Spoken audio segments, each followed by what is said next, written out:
So this is White Honey. She's been rescued from Korea. I've had her almost 2 years.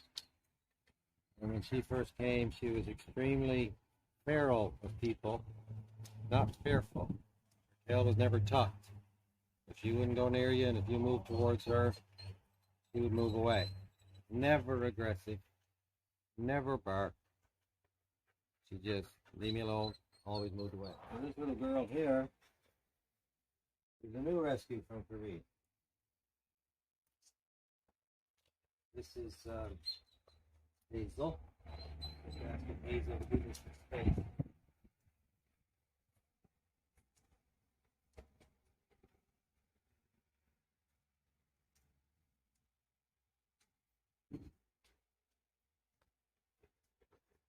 So when they're feral, they don't want to come near you.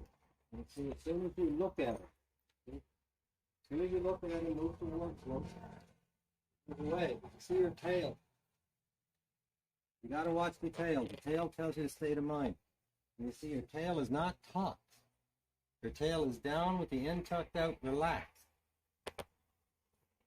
She's not fearful. She's feral. And this is because when you grow up in a society where the majority of human beings look at you as if you're food, there's no love, there's no affection, there's no positive energy. And it's a psychological fact that with children, psychological development of the brain for emotional connections, love, affection, takes place up to 6 years. And that development kind of stops at about 6 years of age. So children that didn't have very loving, affectionate, and caring, teaching parents or guardians tend to have issues with socialization with older children, teenagers, and young adults. And it's the exact same thing in the dogs. But that psychological development of the brain takes place from birth to 6 to 8 months instead of birth to 6 years. So both of these dogs experienced that entire time, because Honey was 8 months when she was rescued, but they spent that entire time in that environment where they had zero trust of humans. Now, the ones that have been physically abused by the humans really bad, they will be fearful, and those ones you'll see with the tail tucked. But when you have dogs like these two where the tail's not tucked, they haven't been physically abused, they've been psychologically abused. And they're not aggressive. Like I said, Honey will never bark or never bite. She doesn't have a single aggressive bone in her body. And this sweet little girl is the same. Hazel. So right there, Hazel's kind of putting her head over, and that's a sign of dominance and play. It's everybody establishing their place within the family, but I don't want her doing that to Bebe. So I'm going to ask Bebe to come. So with the leash, doesn't matter if you're doing this or a leash walk. If you pull, a dog that doesn't want to come, you keep pulling, they're just going to keep pulling. You have to pull, release, pull, release. You get forward motion and ask them to follow. I'm not telling her to follow, I'm asking her to follow. Take and release. Now, a dog that wants to move away from you, we have to stop the movement. If I was a mother dog dealing in a situation where I'm teaching or correcting or warning my puppy, and I do so and the puppy runs away, that could be as dangerous, right? So she needs to get the puppy to stop. Maybe she's going to do a bark, a very specific bark, which the puppy should stop. If the puppy keeps going, the mom doesn't immediately necessarily run in behind. She's going to go out on an arc because she has to get in front of the head. You have to get in front of the head. As long as you stay back by the body, see, if you're just going to keep going, you have to get in front of the head. And then they're staring right at you. And that's how you stop the movement. See? If the puppy, if mom starts to go after the puppy and the puppy books it, then mom will run in behind and nip the back of the legs until the puppy stops. And what she's saying is, I'm teaching you, I'm correcting you right now, and you need to stop. So the simple fact is, we can't run as fast as a dog. But we need to have a way of stopping that movement and getting the puppy to stop, sit, and focus on you just like its mother does. And that's where we can use the leash. So if the dog is in the yard, you have a long leash on them, and when they move away, you just step on the leash. Okay? Now, she can keep going if you know, around in circles, and all she's going to do is keep bringing herself closer to me if she does that. But anyway, as soon as she stops moving, then I pick up the leash. Now I can block the movement with just little tugs. I just have one dog.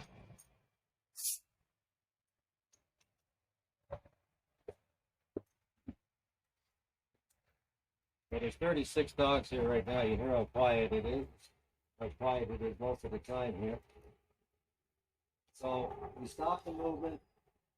Use the leash with slight tugs here, because her energy is low. The higher her energy gets, the more assertive the correction is to get to stop the movement. You see, I have complete focus. And again, you see her tail is down with the end tucked out. It's relaxed. So as soon as she goes to move away, I make the noise, and if I need to, just a little tug on the leash just to stop the movement. And now I ask her to sit the same way her mother did. She'd bark and look at her. You see that they move back. I block that. She sits. Now, as soon as she sits, I blink my eyes. So when I'm looking at her, asking her to sit, I don't blink. The second she sits, I blink. A slow blink. And that's how the mouth says thank you. Okay? And then you turn sideways and you stop looking at them. Whenever you have a dog in an unbalanced state of mind, nervous, anxious, insecure, fearful, territorial, dominant, aggressive, reactive, anytime a dog is in that state of mind and you look the dog in the eye, to the dog, you're correcting it, challenging it, or dominating it. That's it. Even if you're, oh, I love you, all dogs love me, treats everything, the dog doesn't acknowledge any of that. All they see is you looking at them, because the first way that dogs communicate towards each other is through eye contact. And when you look at a dog, you're correcting it, challenging it, or dominating it. So the second they do what I'm asking them to do, I blink.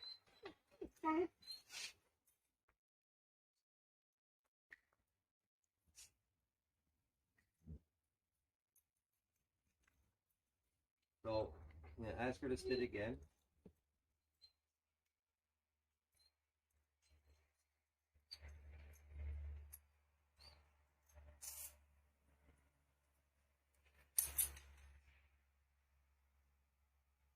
Okay, I'm going to turn. So now I'm going to turn to Melina. And this is where your movements have to be so slow. Because a dog that's in a heightened state of awareness, any fast movement, they're going to move.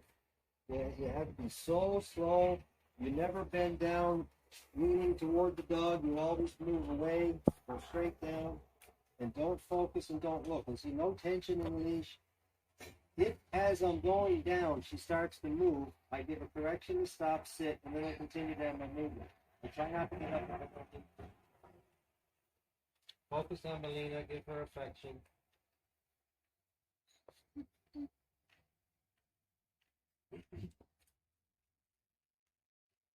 So the conversation I'm starting to have with the dog here is, I'm your mom.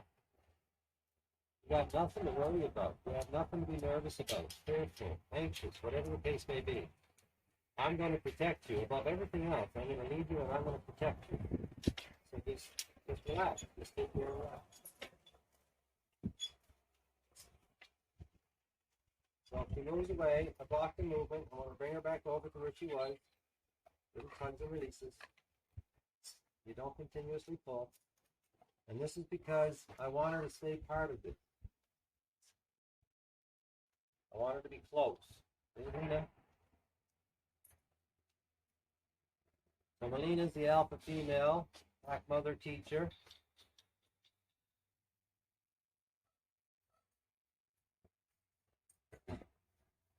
So Melina is helping Bebe learn that my presence, my energy, my smell, the affection of a mother. I mean, peace and happiness and love and affection.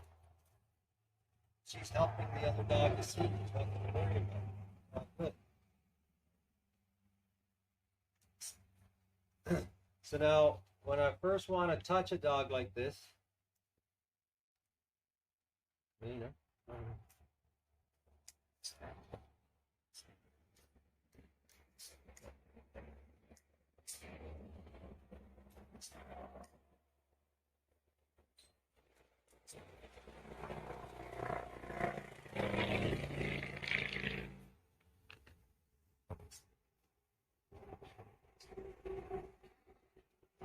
right here, I'm just asking.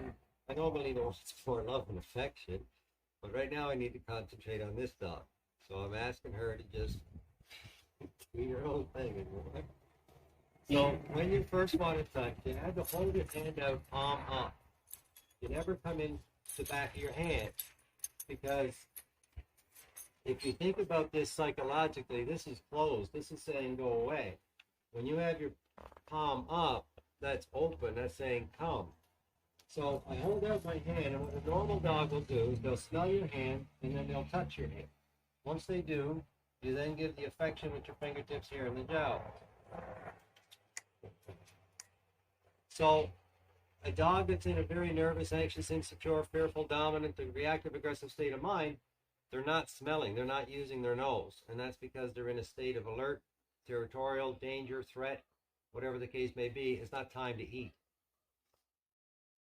They're just not using their nose. So when you hold out your hand, if the dog doesn't smell, right, that they're not, their brain isn't in that state to introduce themselves to you and to meet you and to acknowledge you. They're not smelling. We have to wait till the mind calms down enough, go to level 7, where they start to smell again. So I'm going to ask her to move a little bit closer.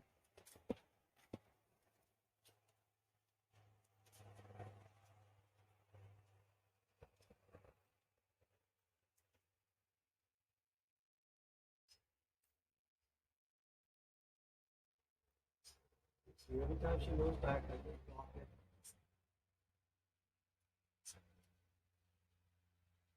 So you see, not only is she not smelling it, she's wanting to move away. So that's where you come down to the chest instead.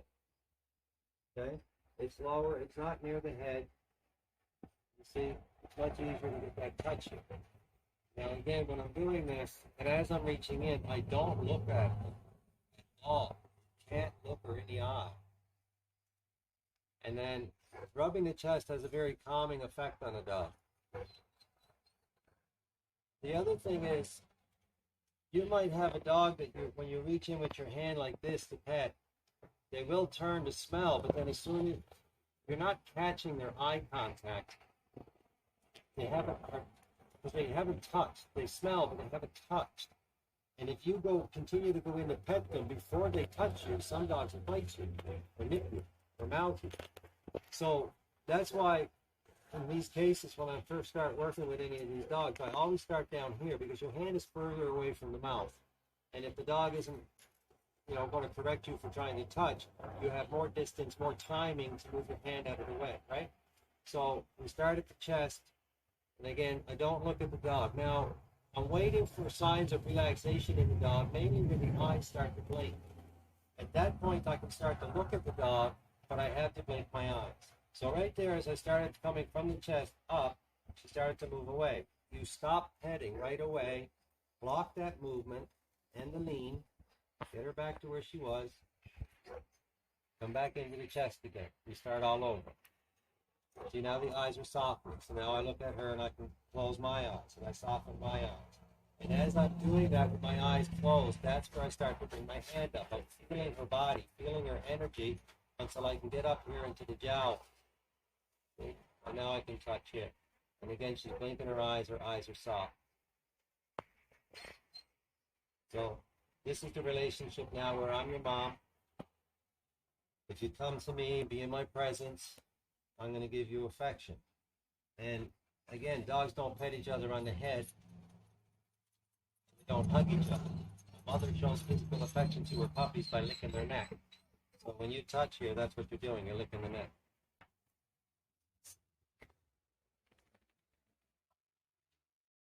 Ask her to sit again. Oh, yes. Now, another thing with a lot of dogs from different parts of the world, the rescues, they're either worried or nervous or fearful of somebody with something in their hand. Because they usually get hit with brooms and sticks and stuff.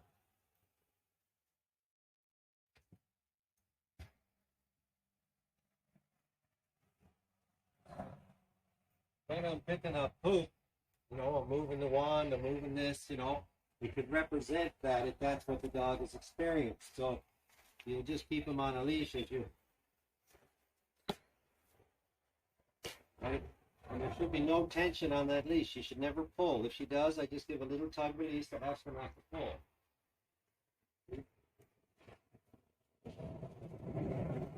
No tension.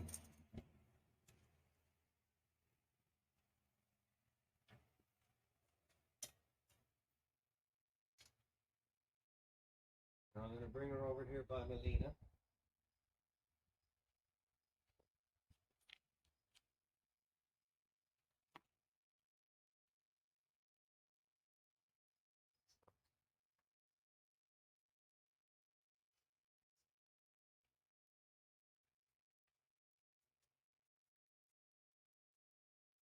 And ask her to sit.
So this Great Dane is Lena. She hasn't met Bebe yet. So again, if she tries to move away, I just walk her, move her, get her to relax. I give her the protection on the chest. Let her know she's okay. Let the dog smells me and tick.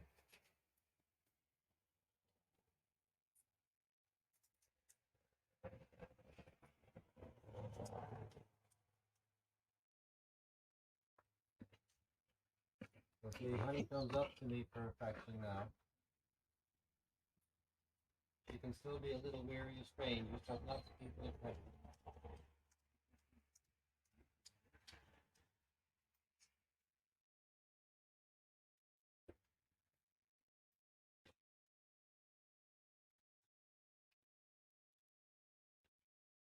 You now I'm able to pet her. And come up here. See, you can go around the back. So you see, that's when you come over the top. That's when you're starting to project out. So as soon as you see that, you stop, come back, bring it back to me.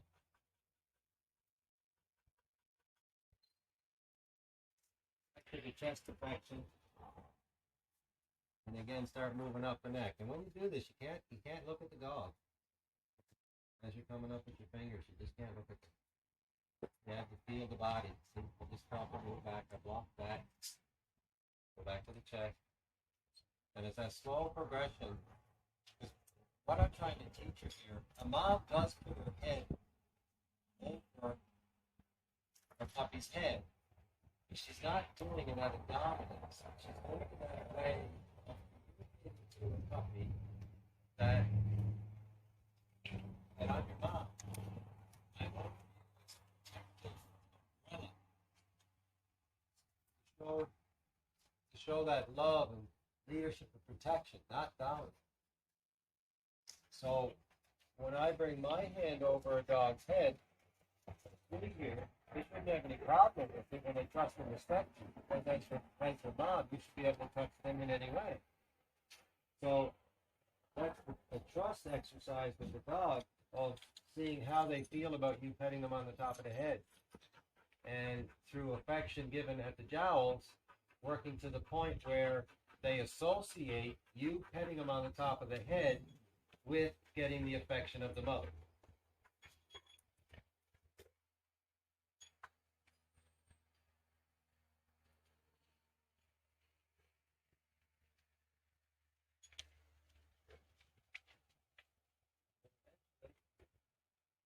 At the top of the head without any aversion.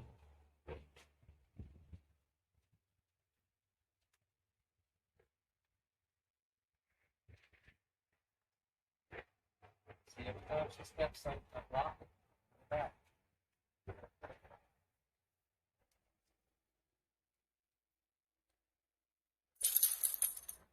So if she shows any sign of aversion, you stop petting right away.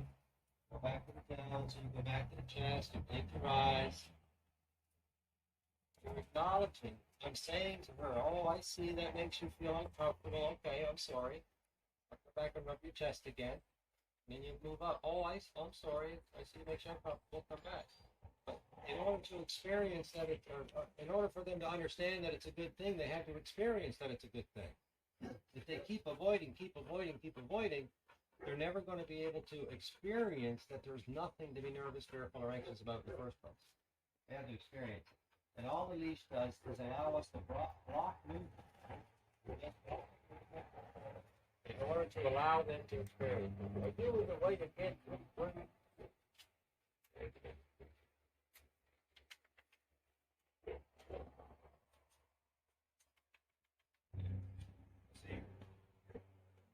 when a dominant dog trusts and respects you, you can hug him, pet him on the top of the head.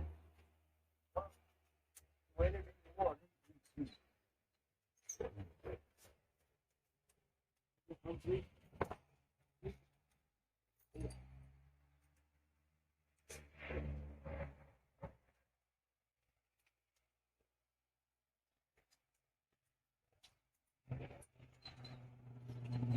Okay, treatment. You all set up for it.